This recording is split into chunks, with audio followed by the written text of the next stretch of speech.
الحمد لله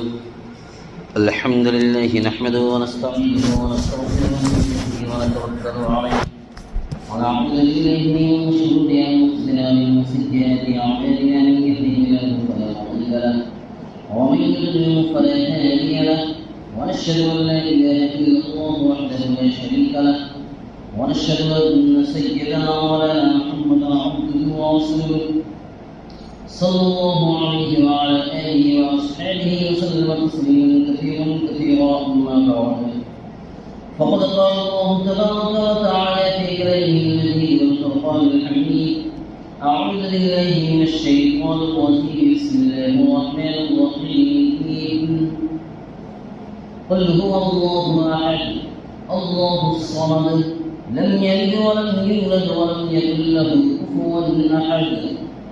صدق الله العلي العظيم وصدق رسوله النبي الكريم ونحن على ذلك من الشاهدين والشاكرين والحمد لله رب العالمين رب اشرح لي صدري ويسر لي امري واحلل عقدة من لساني يفقهوا قولي ربي زدني علما ربي زدني علما ربي زدني علما سبھی کچھ ہو رہا ہے ترقی کے اس زمانے میں مگر کیا غضب ہے کہ پھر بھی آدمی انسان نہیں ہوتے قابل قدر سامعین کرام اور میرے عزیز دوستوں اور میرے نوجوان ساتھیوں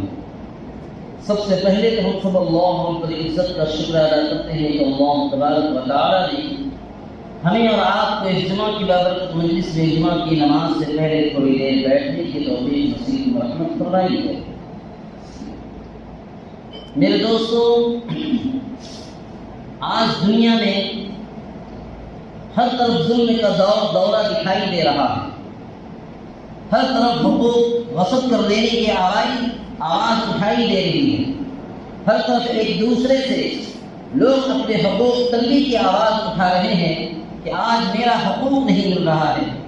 آج میرا حقوق غصب کر لیا جا رہا ہے، آج میرے حقوق کو دبا دیا جا رہا ہے۔ آقا کو اپنے نوکر کو اپنے آقا اور مالک سے شکایت ہے، غلام کو اپنے آقا سے شکایت ہے کہ میرے حقوق غصب کر لیے جا رہے ہیں، چاہے مرد ہو یا عورت، چاہے بچے ہو یا بوڑھے، چاہے امیر ہو یا غریب، یا چاہے شہر کا ہو یا دیہات کا رہنے والا ہو، ہر ایک طرف یہی آواز سنائی دے رہی ہے۔ لیکن جو سب سے پہلے حق ہے وہ اللہ کا حق ہے، جو حقوق اللہ گردانا جاتا ہے، حقوق اللہ قرار دیا جاتا ہے کہ اللہ کے حق کو ادا کیا جائے۔ تو اللہ کے حق کے بارے میں سب سے پہلے بات یہ آتی ہے کہ اللہ کی سب سے پہلا حق یہ ہے کہ اس کی بندگی کی جائے، اس کی عبادت کی جائے۔ اللہ کا سب سے پہلا حق یہ ہے کہ اس کی بندگی کی جائے، اس کی عبادت کی جائے، اس کے ساتھ کسی کو ساتھی اور شریک قرار نہیں دیا جائے، اس کے ساتھ کسی کو شریک قرار نہ دیا جائے۔ اسی لیے اللہ تبارک و تعالیٰ نے سورۃ الاخلاص میں جا بجا طور پر ارشاد فرمایا قل هو اللہ احد اللہ الصمد، اے نبی آپ فرما دیجئے کہ کہہ دیجئے کہ اللہ ایک ہے، اللہ ایک ہے اور اللہ بے نیاز ہے، اللہ بے نیاز ہے۔ اللہ الصمد،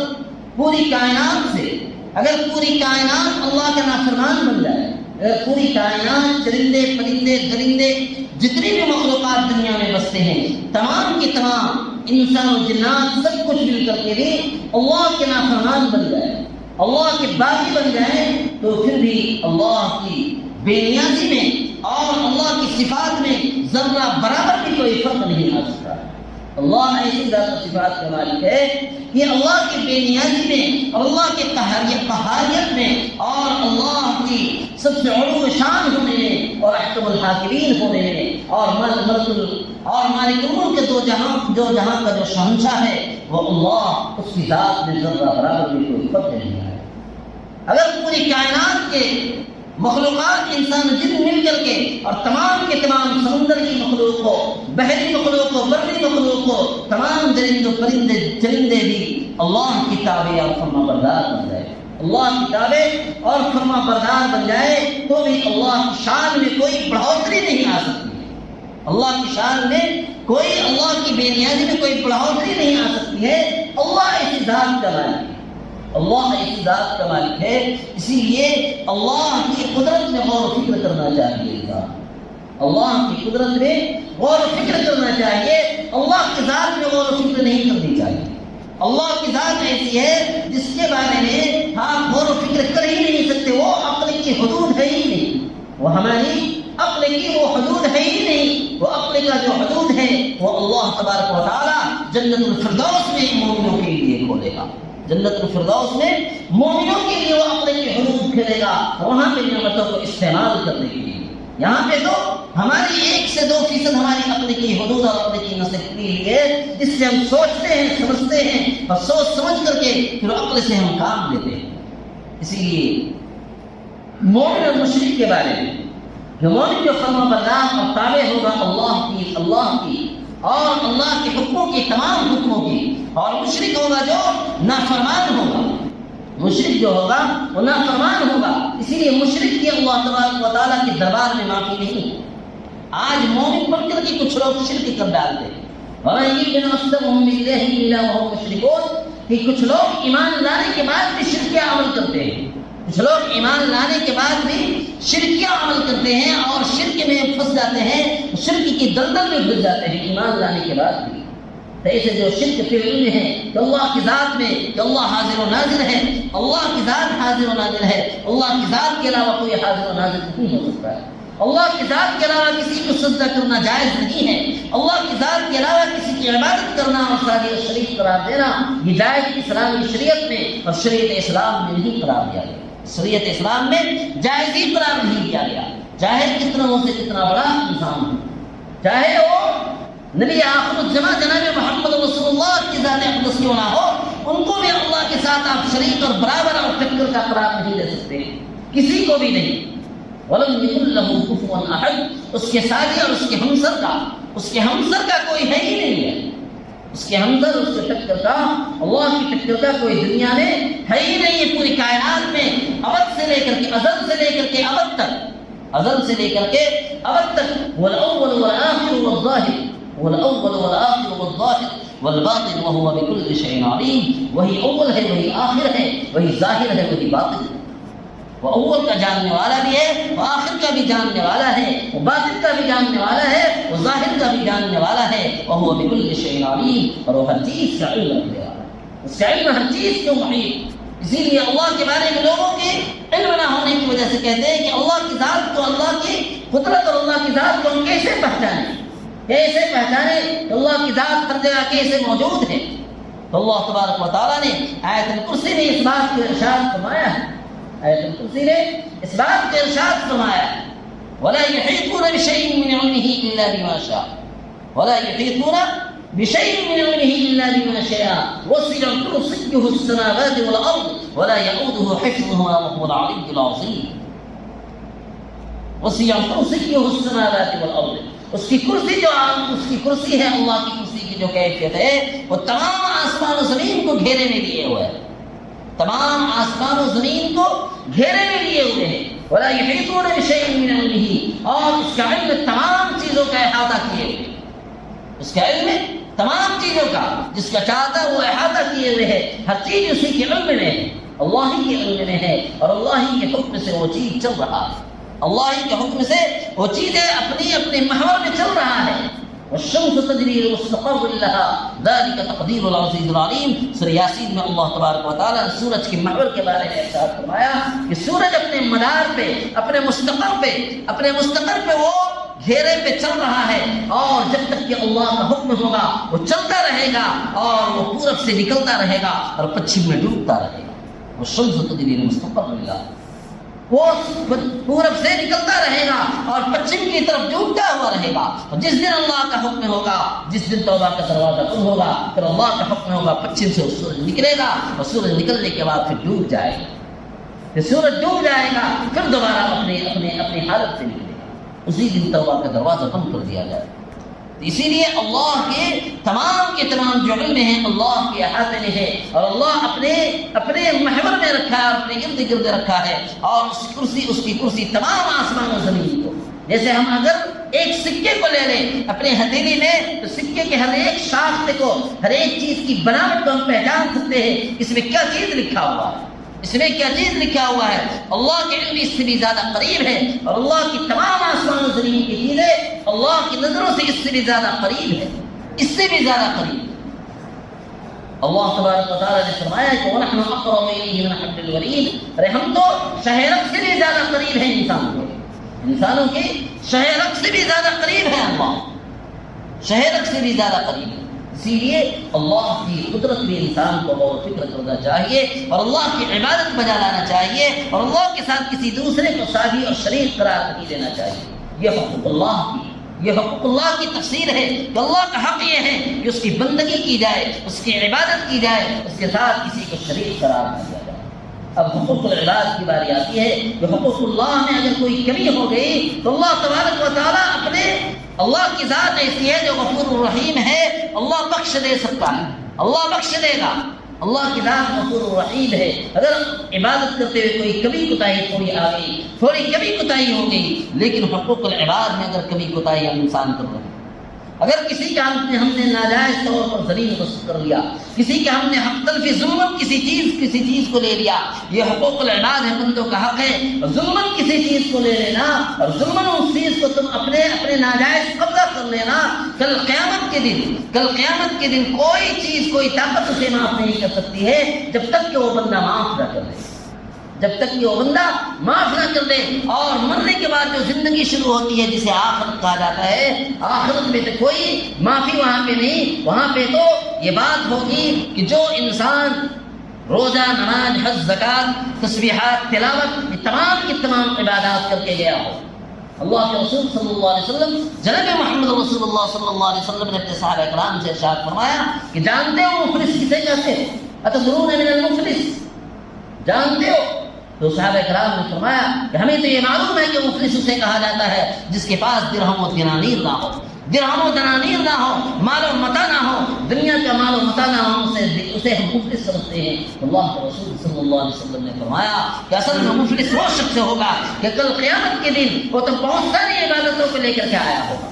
بہت ساری عبادتوں کو، نماز، زکوٰۃ، حج، روزہ، تسبیحات، تلاوت، اللہ کے راستے کی قربانی، دین کی خاطر جہاد فی سبیل اللہ، اللہ کے راستے میں قربانیاں دی ہوں گی، ہر چیز لے کر کے آیا ہوگا، لیکن بندوں کا حق غصب کر کے آیا ہوگا، کسی کو گالی دی ہوگی، کسی پہ تہمت لگایا ہوگا، کسی کی چغلخوری کی ہوگی، کسی کی غیبت اور کسی پہ کیچڑ اچھالا ہوگا، کسی کو حقیر جانا ہوگا، کسی کا مال غصب کر لیا ہوگا، کسی کی امانت پہ خیانت کیا ہوگا، ان تمام چیزوں کا اگر وہ کر کے آیا ہوگا تو اس کے تمام کی تمام نمازوں میں سے یہاں پہ کوئی مال و متاع نہیں، کوئی درہم و دنانیر نہیں ہوں گے، بلکہ اس کے نیک اعمال میں سے، اس کے نماز روزے میں سے، اس کے حج زکوٰۃ میں سے، اس کے تسبیح و تلاوتوں میں سے، ان چیزوں میں سے ایک ایک حق دعوے دار کو پیش کیا جائے گا، اس کو پیش کیا جائے گا کہ لیتے رہیں گے، لوگ لیتے رہیں گے، اپنے حق کو وصول کرتے رہیں گے، یہاں تک کہ اس کے تمام کی تمام عبادتیں اور تمام نیکیاں ختم ہو جائے گی، تو اس کے بعد ان گناہگاروں کے ان گناہ کو اس کے اوپر لاد دیا جائے گا، ان گناہگاروں کے ان گناہوں کو، ان حق والوں کے ان کو اس کے اوپر لاد دیا جائے گا، ان گناہوں کو جو وہ حق کو غصب کر کے گیا ہوگا، جو حق غصب کر کے گیا ہوگا، ان چیزوں کو اس کے اوپر لاد دیا جائے گا اور پھر اسے جہنم میں پھینک دیا جائے گا۔ اسی لیے حقوق اللہ کا بھی ایک طرف خیال رکھنا ہے تو دوسری طرف حقوق العباد کا بھی، بندوں کا حق کا بھی خیال رکھنا ہے، بندوں کا حق کا بھی انسان کو خیال رکھنا ہے۔ بندوں کا حق یہ ہے کہ ہم اس کی ہر ایک پڑوسی، دوسرے پڑوسی کا یہ حق ہے کہ اس سے اسے تکلیف نہ دی جائے۔ اللہ کے رسول صلی اللہ علیہ وسلم نے پڑوسیوں کے حق کے بارے میں اتنی بار تاکید فرمائی کہ جبریل علیہ السلام فرمانے لگے، مجھے یہ معلوم ہونے لگا، مجھے یہ محسوس ہونے لگتا ہے کہ پڑوسی کو وارث کا حق بنا دیں گے، ورثہ کا حقدار بنا دیں گے، وارثین میں سے اس کا حقدار بنا دیا جائے گا، اور اسے حق دینے کے لیے ایسے پڑوسی کے حقوق ہیں کہ پڑوسی کا حق یہ ہے کہ اسے تکلیف نہ دی جائے، اسے ایذا نہ دی جائے، اسے جسمانی تکلیف نہ ہو، اسے روحانی تکلیف نہ ہو، اسے اپنے گھر کے کوڑے کرکٹ سے تکلیف نہ ہو، اسے کسی اور اپنے اعمال سے اور اپنے افعال سے کسی کی تکلیف نہ ہو۔ یہ سمجھ لو کہ اگر کوئی تکلیف نہیں دے رہا ہے، سمجھ لو تو نیک پڑوسی ہے۔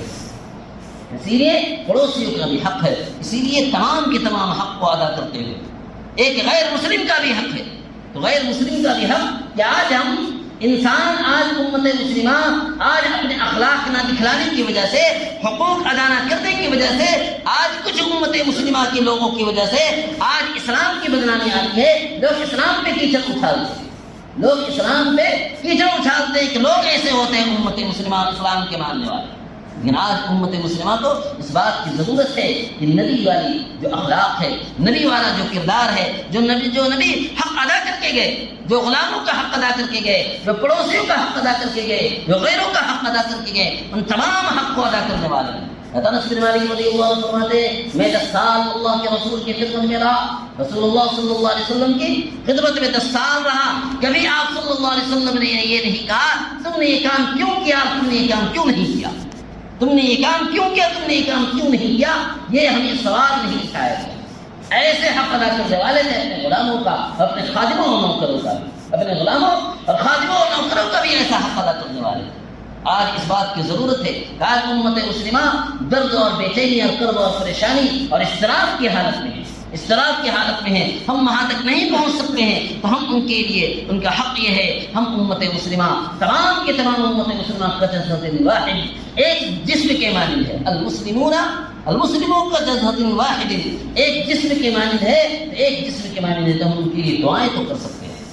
ہم ان کے لیے دعائیں تو کر سکتے ہیں. آج امت مسلمہ ہر طرف ضیاء و مزدار دکھائی دے رہی ہے. غزہ کے مسلمانوں کے لیے آج پورے کے پورے گلوبل سمول فلوٹیلا کی پوری کارواں 40 سے 50 کشتیاں چل رہی تھی اور پورے کے پورے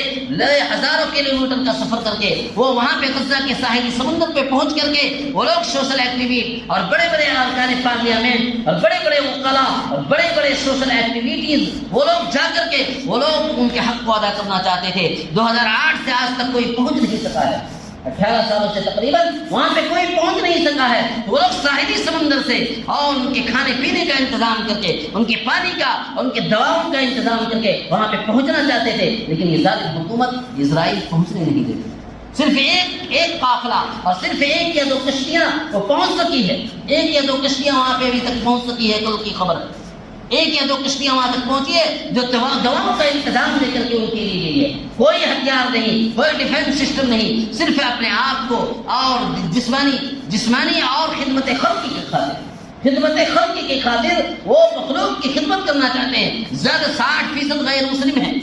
60% اس پورے کے پورے بحری بیڑے میں، جس میں سے تقریباً 47 کنٹری کے لوگ ہیں، 47 ممالک کے لوگ ہیں. 47 ممالک کے لوگ جس میں سے 60% غیر مسلم ہیں، 40% مسلمان ہیں